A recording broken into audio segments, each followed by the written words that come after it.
reading our Bibles daily, going to church, fulfilling the commands of God, but still be far from Him.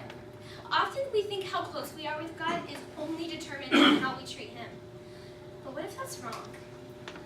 I've been a Christian almost my entire life.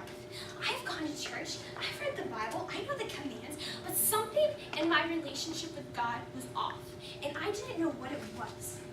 And then until one day, I was reading Matthew 28, and I realized something that most of us followers of Christ usually tend to look over. It says, "Then the 11 disciples left for Galilee, going to the mountain where Jesus had told them to go. When they saw Him, they worshipped Him. But some of the disciples still doubted Him.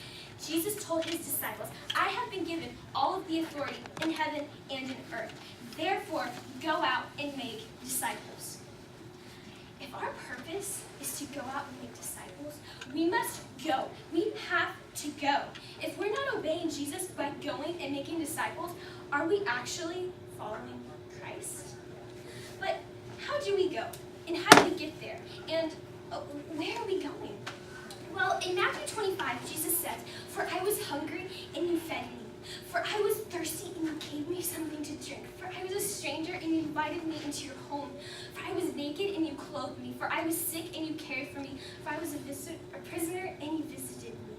And then he goes down and says in verse 39, "I tell you the truth, when you did it for the one of these, the least of these, you did it for me." You're doing it for me, okay? Jesus is saying we need to turn out and not just look inward on our personal relationship with God. See, I wasn't focusing on people. I was just focusing on myself. If we want to be close with God, we must turn out, and look on other people.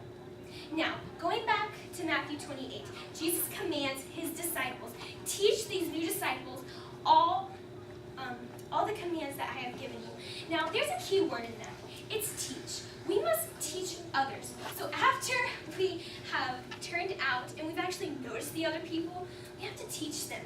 We have to show them by our lives, by our Instagram posts, how we talk. We can't just keep God in our pocket. But I can't do that.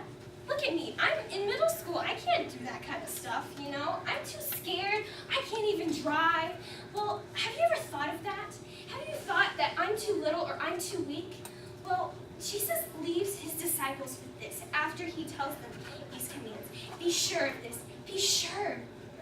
I am always with you, even to the end of the ages.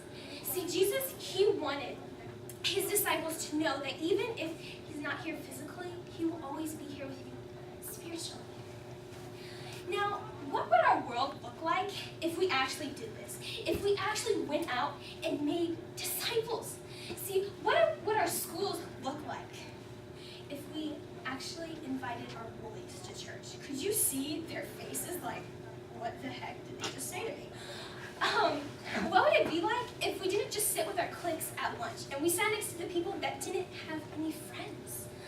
I mean, what if we took a stand and not just by getting a Christian tattoo, but actually stopped hiding behind our church services and behind our Bibles and actually did what Jesus said?